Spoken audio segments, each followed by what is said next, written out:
காசி போகிறதுக்கான ஒரு வாய்ப்பு கிடைச்சிது. காசி விஸ்வநாதர் கோயில் வாரணாசி போனேன். வாரணாசி போய் நான் அதான் ஃபஸ்ட் டைம் போகிறேன். எனக்கு அதுக்கு முன்னாடி அதை பற்றி தெரியாது. காசி தமிழ் சங்கம் மூலியமாக நான் கெஸ்ட்டாக அங்கே போகிறேன். போய் எனக்கு நான் வந்து பெரிய சிவபக்தன், என்னை பார்க்குறவங்களுக்கு தெரியும். சாமி கும்பிட போயிட்டு சாமியெல்லாம் கும்பிட்டு கோவிலை சுற்றி வரப்போ கோவிலில் ஒரு நந்தி இருக்குது. அந்த நந்தி வந்து நந்தி மட்டும்தான் இருக்குது. நந்தியை ஃபேஸ் பண்ணுற இடம் கேட் போட்டு மூடி இருக்கு. அந்த நந்தி எதை ஃபேஸ் பண்ணியிருக்குன்னா அந்த பக்கம் வந்து நம்ம கூட வாழ்கிற இஸ்லாமிய மக்கள் வழிபடுற மசூதி, ஞானவாபி மசூதி. ஸோ எனக்கு வந்து மிகப்பெரிய ஷாக். உலகமே புனித ஸ்தலமாக நம்ம வீட்டில் யாராவது முன்னோர்கள் பெரியவர்கள் இறந்தாங்கன்னா நம்ம திதி கொடுக்கறதுக்கு போகிறோம். அவ்வளோ பெரிய காசி, அப்படி தான் கேள்விப்பட்டிருக்கேன். காசிக்கு இந்த வயசில் போவே கூடாதுன்னா வீட்டில் மிரட்டுறாங்க. அந்த மாதிரியான இந்த மதத்துக்கு சொந்தமான அந்த மாதிரி ஒரு புனித ஸ்தலம்ல நந்தி பார்க்குற டைரக்ஷனில் ஞானவாபி மசூதி இருக்குது. இது என்ன அரசியல், இது எப்படி, இது ரெண்டும் பக்கத்தில் இருக்கு, இவங்களும் எப்படி இவ்வளோ ஒத்துமையாக இருக்காங்க, இதில் உள்ள என்ன வரலாறு இருக்குன்னு கேட்குறப்ப தான் அங்கே அவுரங்கசீப் வந்து அந்த பீரியட்ல எப்படி வந்து அந்த கோவிலோட இடத்துல வந்து ஒரு மசூதியை உருவாக்கினார்ன்ற வரலாறு வந்து படிக்க முடிஞ்சது. அதை படிக்கிறப்ப நான் வந்து இது இங்கே தான் நடந்திருக்கு போல, நமக்கு அதெல்லாம் தெரியாது சொல்லிட்டு அப்புறமேட்டா நான் வந்து அதை பற்றி கூகுள் பண்ணேன். அதை கூகுள் பண்ணுறப்ப அது வந்து தமிழ்நாட்டையும் கனெக்ட் ஆகுது. ஏன்னா நான் வந்து பத்மாவதி படம் பார்த்துருக்கேன். பத்மாவதி படம் பார்த்தப்ப அதில் வந்து அலாவுதீன் கில்ஜி மாலிக் கஃபூர் பற்றி படிச்சிருக்கேன். நான் கூகுள் பண்ணுறப்ப மாலிக் கஃபூர் பற்றின வந்து சொல்கிறேன் சார், லாஸ்ட்டாக சொல்கிறேன் மியூசிக் டைரக்டர். கூகுள் பண்ணுறப்ப அது கனெக்ட் இருக்குது சார், அதனால தான் சொல்கிறேன். நான் கூகுள் பண்ணுறப்ப எனக்கு வந்து மாலிக் கஃபூர் பற்றி படிக்க வருது. மாலிக் கஃபூர் பற்றி படித்தா மாலிக் கஃபூர் வந்து வட இந்தியாவில் மட்டும் பிரச்சனை பண்ணாமல் அவர் வந்து நம்ம சவுத் இந்தியாலையும் பிரச்சனை பண்ணியிருக்காரு. மதுரையில் வந்து படையெடுத்திருக்காரு. மதுரை கோவிலில் வந்து கொள்ளையடிச்சிட்டு போயிருக்காரு. அவர் வந்து அந்த மதுரை கோவிலை கொள்ளையடிக்க அவர் வந்து இங்கே வழிகாட்டுறதுக்கு யாரை வந்து பிணை கைதியாக வந்து கூப்பிட்டு போகிறாரு, யாரை வந்து வழிகாட்டியாக வந்து மிரட்டி இட்டு போகிறாருன்னா வல்லால மகாராஜா, கரெக்டு தானே, வீர வல்லால மகாராஜாவை அவர் வந்து வழிகாட்டியாக கூப்பிட்டு போகிறாரு. இது யாரா வீர வல்லால மகாராஜா? எனக்கு அதுக்கு முன்னாடி ஒய்சால மன்னர்கள்லாம் சும்மா தெரியும், நான் படிச்சிருக்கேன். நான் ஹிஸ்ட்ரியில் நிறைய அந்த ராஜராஜ சோழன் ரொம்ப பிடிக்கிறதால. ஸோ இந்த வீர வல்லால மகாராஜா யாருன்னு பார்த்தா அண்ணன் வந்து அதை பற்றி புக் எழுதியிருந்தார். அப்புறம் அண்ணனுக்கு ஃபோன் பண்ணி இது என்னென்ன நம்ம ஊரில் இந்த மாதிரி நடந்திருக்கா, நம்ம ஊரில் இந்த மாதிரி பிரச்சனைகள்லாம் இருக்கான்னு கேட்டால் அப்போது தான் எனக்கு இந்த கதையை சொல்லி இந்த புத்தகத்தை படிக்க சொன்னார். நான் அந்த புத்தகத்தை படித்த உடனே இதுதான் நம்ம பண்ண வேண்டிய படம், இதுதான் வந்து அடுத்த படமாக நம்ம பண்ணணும், இது எத்தனை வருஷம் ஆனாலும் பரவாயில்ல, நம்ம வந்து இந்த கதையை முடிப்போம்னு சொல்லி நான் வந்து ஒரு ஒன்லைன் ரெடி பண்ணி அது வந்து எடுத்துகிட்டு 2 வருஷமாக ப்ரொடியூசர் தேடி எனக்கு கிடைச்சவர் தான் சண்முகம் சார்.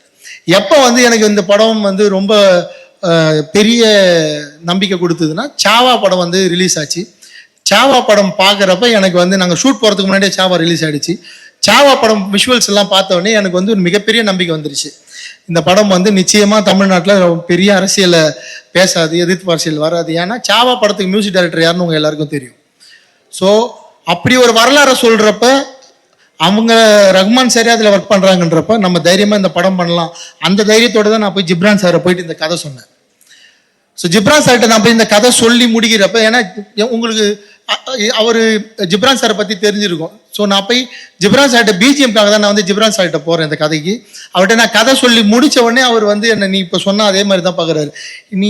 நீங்கள் இப்படி தான் சார் இருப்பீங்களா, நான் வந்து உங்களை வேற மாதிரி கற்பனை பண்ணி வச்சுருந்தேன், பயங்கரமாக உங்களை பார்த்தாலே பயமாக இருக்கலாம் சொல்கிறாங்க, நீங்கள் இப்படி பேசுகிறீங்களே சார். என்ன சார், அதெல்லாம் மீடியாவும் எனக்கு கொடுத்த பிம்பம், இந்த உலகம் எனக்கு கொடுத்த பிம்பம் சார். நான் ராயபுரத்தில் வாழ்கிற ஒரு சாதாரண சாமானியன் சார். நான் இவ்வளோதான், மோகன் தான். நான் சினிமாவுக்கு வந்து நான் மோகன்ஜி. அது எனக்கு கொடுத்துருக்கிறது கம்ப்ளீட்டாக வேறு சார். ஏன்னா என் நண்பர்கள் நான் வாழ்கிற பகுதியில் வந்து என்னை பற்றி சுற்றி கேட்டிங்கன்னா நீங்கள் வேற அந்த ஆள் இவர் இல்லைங்கன்னு சொல்லுவாங்க. ஸோ நீங்கள் கொடுத்துருக்கீங்களே எனக்கு ஒரு அடையாளம், எனக்கு ஒரு பிம்பம், அது நான் இல்லை. ஸோ நான் வந்து எனக்கு மக்களுக்கு தெரியாத ஒரு விஷயம், அது உண்மையான விஷயம், அது ஆத்தென்டிகேட்டட் இருக்குது, அதில் வரலாறு இருக்குது, அதில் என்கிட்ட ப்ரூஃப் இருக்குன்னா நான் தைரியமாக படம் பண்ண இறங்குவேன். அதில் சாவான்னு ஒரு படம் வந்திருக்கு, அது ரஹ்மான் சார் மியூசிக் பண்ணுறப்ப நான் இப்போ ஜிப்ரான் சாரை போய் அப்ரோச் பண்ணேன். ஜிப்ரான் சார் கதை சொல்லி இதையும் சொன்னோன்னே ஜிப்ரான் சார் ஓகே சொல்லிட்டாரு. ஜிப்ரான் சார் ஓகே சொன்னதுக்கு அப்புறம் தான் இந்த படம் வந்து அடுத்த லெவலுக்கு போகுது.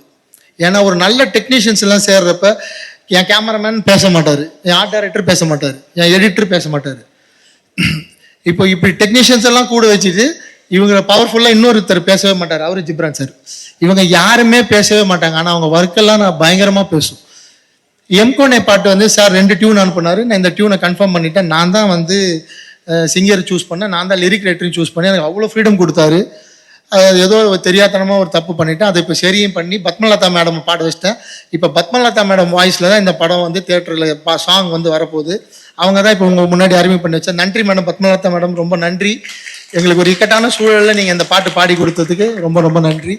அண்ட் ஜிப்ரான் சார் வந்து, சார் நான் வந்து கொஞ்சம் எனக்கு மாஸ் ஆடியன்ஸ் சார், கொஞ்சம் மாஸாக மியூசிக் பண்ணி கொடுங்க சார். இல்லை சார், இது கொஞ்சம் நான் வந்து இன்டர்நேஷ்னல் லெவலில் போகிறேன் சார், கொஞ்சம் எனக்கு ஃப்ரீடம் கொடுங்கன்னு சொன்னார். சார் ஃபுல் ஃப்ரீடம் எடுத்துக்கோங்க சார், எனக்கு கொஞ்சம் மாஸ் மட்டும் அங்கங்கே சேர்த்து கொடுங்க சார்னா. ஸோ ஒரு 50% மாஸ் எலிமெண்ட்ஸும் 50% கிளாஸ் எலிமெண்ட்ஸும் கலந்து இந்த படத்துக்கு ஒரு ரீ ரெக்கார்டிங் கொடுத்துருக்காரு.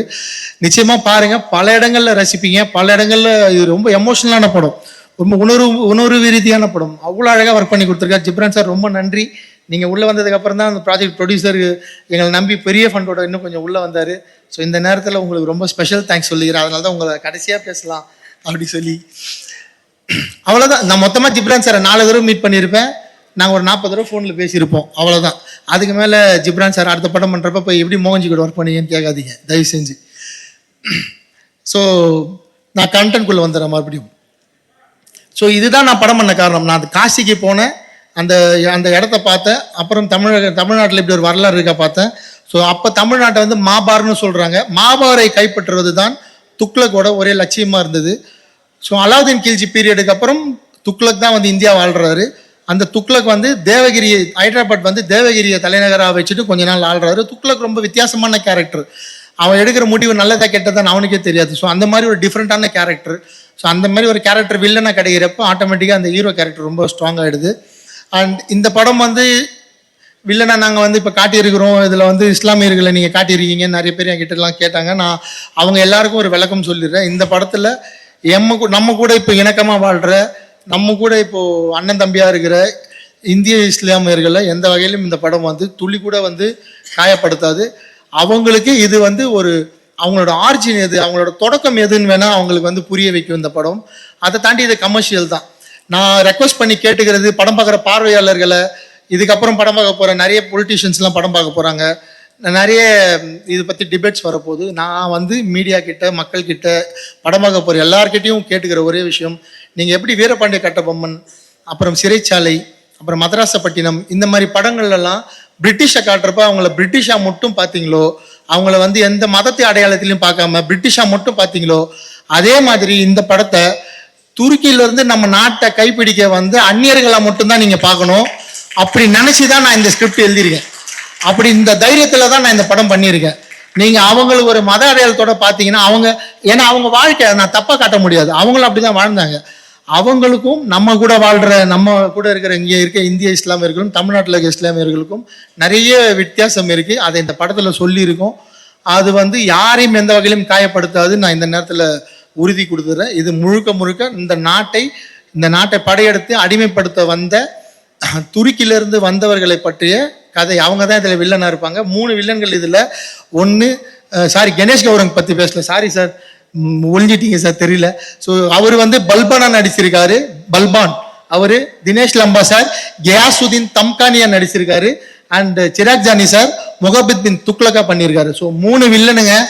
இவங்களுக்குள்ள என்ன நடக்க போகுதுன்றதுதான் படம். இவங்களை வந்து எப்படி வல்லாளர் ஃபேஸ் பண்ண போறாரு, வல்லாளருக்கு அப்புறம் வீரசிம்ம காடவராயன் அவங்களை எப்படி ஃபேஸ் பண்ண போறாரு, வீரசிம்ம காடவராயனுக்கு சம்பூரவர் எப்படி ஹெல்ப் பண்ண போறாரு, வீரசிம்ம காடவராயனோட அப்பா சரவணன் சுப்பையா சார், அவர் மல்லையனரை பண்ணியிருக்காரு. சரவணன் சுப்பையா சார் பற்றி பேச மாட்டேன் சார், எங்கே இருக்கீங்க, கிளம்பிட்டாங்க, அதனால் சாரி. சரவணன் சுப்பையா சார் இதில் ரிஜத் சாருக்கு அந்த கேரக்டருக்கு ஃபாதராக பண்ணியிருக்காங்க. ஸோ இவங்க எல்லாருக்கும் இந்த கேரக்டர்ஸ்குள்ளே என்ன நடக்குதுன்றது தான் இந்த படம். நாங்கள் வந்து இந்த படத்தை பொங்கல் லீடுன்னு எங்களுக்கு வந்து அது எப்படி அமைஞ்சுது தெரியல. நாங்கள் ஆக்சுவலாக 23ஆம் தேதி ரிலீஸ் பண்ணுறதா இருந்தோம். அன்றைக்கி திடீர்னு தலைப்படம் வருதுன்னு சொன்னாங்க. சரி 30ஆம் தேதி போயிடலாம், கொஞ்சம் ஃப்ரீயாக இருக்கும், டிராஃபிக்லாம் வேணாம் சொல்லி 30ஆம் தேதிக்கு பிளான் பண்ணோம். ஏன்னா இந்த படம் 5 மொழியில் நாங்கள் வந்து தயார் பண்ணிட்டோம். தமிழ் இல்லாமல் தெலுங்கு, ஹிந்தி, கன்னடா, மலையாளம் 5 மொழியிலையும் இந்த படம் ரெடி ஆச்சு. சென்சார் இன்னைக்கு தெலுங்கு முடிஞ்சிருச்சு, இன்னும் 3 லாங்குவேஜ் சென்சார் தான். ஸோ 30ஆம் தேதி தான் எங்கள் பிளான். இதை வந்து இந்தியா முழுக்க ஒரே டைமில் ரிலீஸ் பண்ணலாம், அந்த பிளானில் தான் இருந்தோம். திடீர்னு ஒரு வேக்கண்ட் ஏற்பட்டதால் டிஸ்ட்ரிபியூட்டர்ஸ்லாம் ஃபோன் பண்ணி இமீடியட்டாக ப்ரொடியூசர் கிட்ட பேசி, சார் நல்ல ஸ்பேஸ் இருக்குது, நீங்கள் சென்சார் சர்டிஃபிகேட் வாங்கிட்டீங்க, நாங்கள் வந்து போனோமா டிசம்பர்லேயே நாங்கள் சென்சார் படத்தை முடிச்சிட்டோம், சென்சார் சர்டிஃபிகேட் வாங்கிட்டீங்க, நீங்கள் வாங்க சார் படம் ரெடினா சொன்ன உடனே டிஸ்ட்ரிபியூட்டர் ஒரு முடிவெடுத்து இந்த படம் பொங்கல் வெளியிடுன்னு சொன்னார். நான் கூட சொன்னேன், சார் இன்னும் கொஞ்சம் எங்களுக்கு டைம் கொடுங்க சார், கொஞ்சம் ஒர்க்கெல்லாம் இருக்குது முடிச்சுக்கிறேன், இல்லை உங்கள் ஒர்க்கை ஸ்பீட் பண்ணுங்கன்னு சொல்லி நான் ஜிப்ரான் சாரை போட்டு 2 நாளாக தூங்க விடாமல் வேலை வாங்கி, கேமராமேன் 3 நாளாக வந்து டிஐ ஸ்டுடியோலேயே தூங்காமல் அங்கேயே தூங்கி எழுந்து என் கூட ஒர்க் பண்ண என் தம்பி சுரேந்தர் அவங்க டிஐ டீமில் அவன் தூங்காமல் வேலை பார்த்து, என் சுமன் அசிஸ்டன்ட் டைரக்டர் அவன் என் ஆஃபீஸில் சிஸ்டம்லேருந்து, என் டிசைனர் பிரவீன் அவன் பெங்களூரில் இருக்கான், அவன் 2 நாள் ஆஃபீஸில் லீவ் போட்டு அவனுக்கு புதுசாக குழந்தை பிறந்திருக்கு இப்போ தான் ரீசெண்டாக, அவன் அந்த குழந்தை கூட டைம் பண்ண முடியாமல் என் கூட இவ்வளோ கஷ்டப்பட்டு இந்த படம் பொங்கல் ரிலீஸ்னு போட்டு கொண்டு வந்திருக்கோம். நல்லபடியாக பொங்கலுக்கு ரிலீஸ் ஆகும்னு நினைக்கிறேன். ஏன்னா இவ்வளோ அர்ஜென்ட்டாக வரப்போ பல நெருக்கடிகள் இருக்குது, நிறைய படங்கள் ஒன்று சேருது. கடவுள் எங்கள் கூட துணை இருப்பாருன்னு நினைக்கிறோம். நான் நிச்சயமாக இந்த ப்ரொடியூசரை காப்பாற்றியே ஆகணும். ஏன்னா நான் இது வரைக்கும் எடுத்த எந்த படமும் தயாரிப்பாளருக்கு நஷ்டம் கொடுக்கல. என் மேலே 1000 விமர்சனங்கள் வந்தாலும் நான் இடி தாங்கி மாரி அதை தாங்கிக்கிறேன். எந்த தயாரிப்பாளர், நானே தயாரிப்பாளர் இருந்தப்போ நான் நஷ்டப்பட்டதில்லை, வெளியே நம்பி படம் பட்டவங்க நஷ்டப்பட்டதில்லை. என்னால் சம்பாரிச்சவங்க தான் அதுக்கு எந்த விஷயத்தில் நான் சம்பாதிக்கலனாலும் தயாரிப்பாளரை நான் எப்படியாவது ஜெயிக்க வைக்கணும். அதுக்கு நான் வந்து எந்த முடிவுன்னா தைரியமாக எடுத்து நான் இந்த படத்தை தேட்டரில் கொண்டு வந்து மக்கள்கிட்ட கொண்டு போய் சேர்ப்பேன். கடைசியாக நான் மக்கள்கிட்ட கேட்குற கேள்வி ஒன்று தான், மக்கள்கிட்ட கேட்டுக்கிற ரெக்வஸ்ட் தான், இவ்வளோ நாள் என்ன சப்போர்ட் பண்ணீங்க, இது என்னோட ஒரு 8 காய் பால்சல், இது சின்ன முயற்சி இல்லை. உங்களை நம்பி நீங்கள் இவ்வளோ நாள் கொடுத்த சப்போர்ட்டை நம்பி இவ்வளோ பெரிய முயற்சியில் நான் இறங்கியிருக்கேன். இவ்வளோ பெரிய டீமோட நான் பாம்பேலேருந்து கூப்பிட்டு வந்திருக்கேன் ஆர்டிஸ்ட்டை. பாம்பேயில் போய் 30 நாள் ஒர்க் பண்ணியிருக்கேன். இங்கேருந்து ஒரு 10 கண்டெய்னரு, இங்கேருந்து ஒரு 300 பேரை டிக்கெட் போட்டு கூப்பிட்டு போய் வேலை பார்த்துருக்கேன். இவ்வளோ உழைப்பை போட்டிருக்கோம் இந்த படத்துக்கு. இது வந்து நிறைய டைலாக் இருக்கிற படம், கதை சொல்ல போகிற படம். இதுக்கு இந்த ஜானரே வந்து ஹிஸ்டாரிக்கல் ஆக்ஷன் ட்ராமா. ஸோ நிறைய டைலாக்ஸ் இருக்கும் படத்தில். அதனால நீங்கள் படம் பார்க்குறப்ப நல்லா ஃப்ரீ ஃபோன் எல்லாம் இல்லாமல் ஆஃப் பண்ணி வச்சுட்டு ஒரு டைலாக்கே உன்னிப்பாக கவனிங்க. இந்த படம் வந்து ராக்கெட் வேகத்தில் போகும், இந்த படம் தான் பெஸ்ட் படம் அப்படிலாம் நான் சொல்லலை. ஆனால் நிச்சயமாக இந்த படம் உங்களுக்கு நிச்சயமாக ஒரு புது விஷயத்த சொல்லும். இப்போ எப்படி வந்து நான் மராத்தி போனப்போ தான் தெரிஞ்சுக்கிட்டேன், அங்கே வந்து பெத்த தாயை பெத்த தந்தையை விட சத்ரபதி சிவாஜி, வீர சிவாஜி அவர்களை தான் அவங்க வந்து பெருசாக நினைக்கிறாங்க. சத்தியம் பண்ணா கூட நாங்கள் வந்து மகாராஜா மேலே சத்தியம்னு சொல்கிறாங்க. நம்ம இங்கே ஏதாவது சத்தியம் பண்ண அம்மா மேலே சத்தியம் சொல்லுவோம்ல, மராத்தியில் வந்து மகாராஜா மேலே சத்தியம் சொல்கிறாங்க.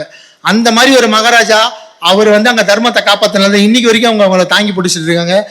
இங்கே அவருக்கு 200 வருஷத்துக்கு முன்னாடி சவுத் இந்தியாவில் முதல் தர்மத்துக்காக தன்னோட உயிரை கொடுத்து தாங்கி பிடிச்ச ஒரு அரசர் தான் வீரவல்லால மகாராஜா. அவரை வெளி உலகத்துக்கு கொண்டு வர அவ்வளோ பெரிய பெருமை எனக்கு கிடைச்சிருக்கு. அதனால தயவு செஞ்சு நிதானமாக பொறுமையாக இந்த படத்தை போய் தேட்டரில் பாருங்க. இது வந்து உங்களை ஏமாத்தாது, இது ஒரு புது உணர்வை கொடுக்கும், ஒரு புது வரலாறை கொடுக்கும். காணாம போய் தொலைஞ்சு போயிருக்க அத்தனை மன்னர்களை பற்றி இது வெளியே கொண்டு வரதுக்கான ஒரு வாய்ப்பு அமையும்.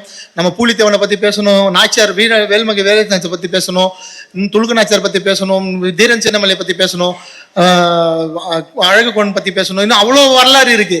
இது தமிழ்நாட்டில் வாழ்ந்த மன்னர்களோட வரலாறை வெளியே கொண்டு வரதுக்கான ஒரு தொடக்க புள்ளி அமையும்னு சொல்லி நிச்சயமா அவங்க எல்லாருக்கும் இந்த படம் திருப்திப்படுத்தும். திரௌபதி 2 வர 15 நாங்கள் ரிலீஸ் பண்ணுறோம். நிச்சயமா உங்களை எல்லாரையும் சந்தோஷப்படுத்துன்னு சொல்லி வந்த பத்திரிகையாளரும் வந்த மக்கள், என் கூட ஒர்க் பண்ண டெக்னீஷியன் யார் பேரையா விட்டுருந்தா அவங்களுக்கும் சேர்த்து என்னுடைய நன்றியை தெரிவிச்சுக்கிறேன். Thank you so much and support பண்ணுங்க. நன்றி.